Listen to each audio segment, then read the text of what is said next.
Assalamualaikum warahmatullahi wabarakatuh. Perkenalkan, nama saya Indriani Sabrina Putri dengan NIM 2022-53026. Di sini saya akan mempresentasikan jurnal internasional yang pertama, yaitu ada Accounting Information Security and IT Governance under COVID-5 Framework, a case study.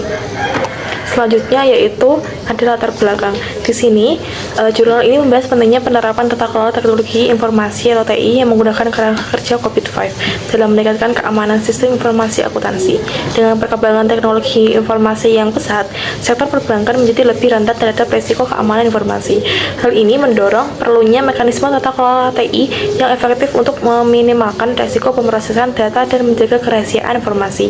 Studi ini berfokus pada sektor perbankan di Irak, di mana peningkatan perhatian terhadap sistem informasi akuntansi elektronik menyoroti pentingnya kontrol dan manajemen risiko.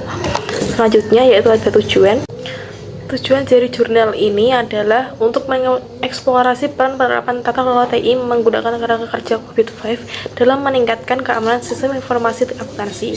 Nah, studi ini juga bertujuan untuk menilai tingkat tata kelola TI di Trade Bank of Iraq atau TBI dengan meninjau proses COVID-5 yang mencakup dimensi perencanaan dan organisasi, akuisisi dan implementasi, dan juga dukungan dan pengiriman serta pemantauan. Selanjutnya yaitu manfaat. Jurnal ini memberikan pemahaman yang lebih baik kepada para pemangku kepentingan mengenai peran dan mekanisme tata kelola TI dalam meningkatkan keamanan informasi akuntansi. Dengan penerapan kerangka kerja COVID-5, organisasi dapat mengurangi risiko yang terkait dengan pemrosesan data dan meningkatkan kepercayaan terhadap sistem informasi akuntansi otomatis. Selanjutnya yaitu metodologi penelitian. Nah, penelitian ini menggunakan kedekatan deskriptif untuk menganalisis para tata kelola TI berdasarkan kerangka kerja COVID-5 dalam meningkatkan keamanan sistem informasi akuntansi. Di dalam kerangka COVID-5 ini terdapat daftar pustaka yang mencakup 4 proses utama, yaitu perencanaan dan organisasi, akuisisi dan implementasi, pengiriman dan dukungan, dan juga pemantauan. Selanjutnya yaitu kesimpulan.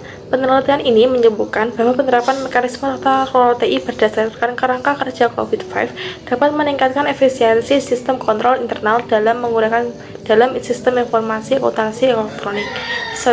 Secara keseluruhan, sistem penelitian menunjukkan bahwa penerapan tata kelola TI di bawah kerangka kerja COVID-5 membantu mengurangi risiko keamanan informasi dan meningkatkan kepercayaan pengguna terhadap sistem akuntansi. Bank disarankan untuk terus memperkuat proses kontrol internal dan mengoptimalkan pengguna teknologi informasi agar dapat meningkatkan efisiensi dan kualitas layanan perbankan. Selanjutnya yaitu jurnal kedua. Di sini ada berjudul From COVID to ISO 421, Evaluating Cybersecurity Frameworks for Opportunities, Risks and Regulatory Compliance in Commercializing Large Language Model.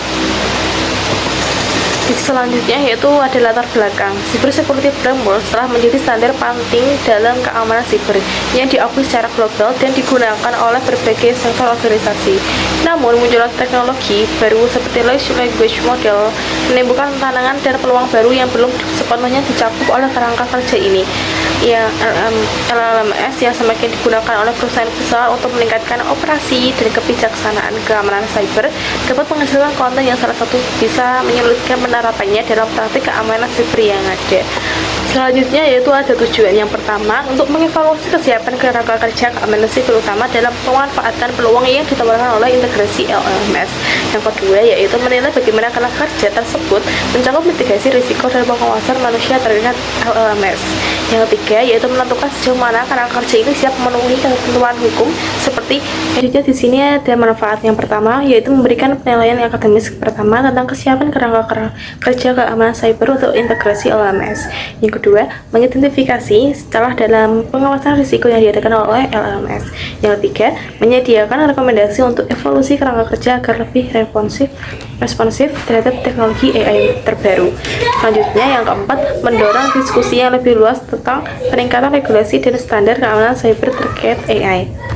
Selanjutnya yaitu ada metodologi penelitian.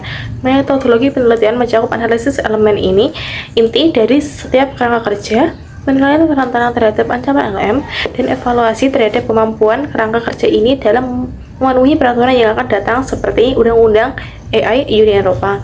Lalu penilaian dilakukan dengan menggunakan rubrik pemetaan untuk menghubungkan atribut kerja dengan kemampuan dan risiko LLM.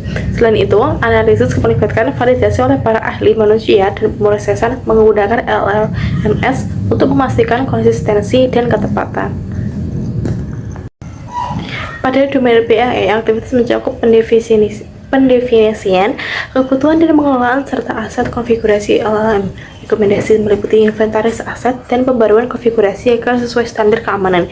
Domain DSS mengatur operasi dan keamanan layanan LLM dengan rekomendasi seperti penerapan monitoring otomatis untuk deteksi keluaran yang sesuai dan menambahkan protokol respon insiden.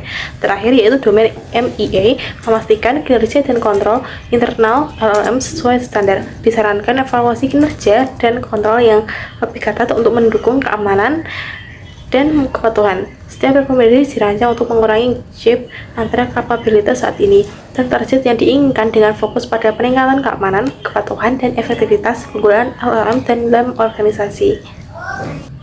Sekian presentasi dari saya. Apabila ada kesalahan tutur kata mohon dimaafkan. Terima kasih. Wassalamualaikum warahmatullahi wabarakatuh.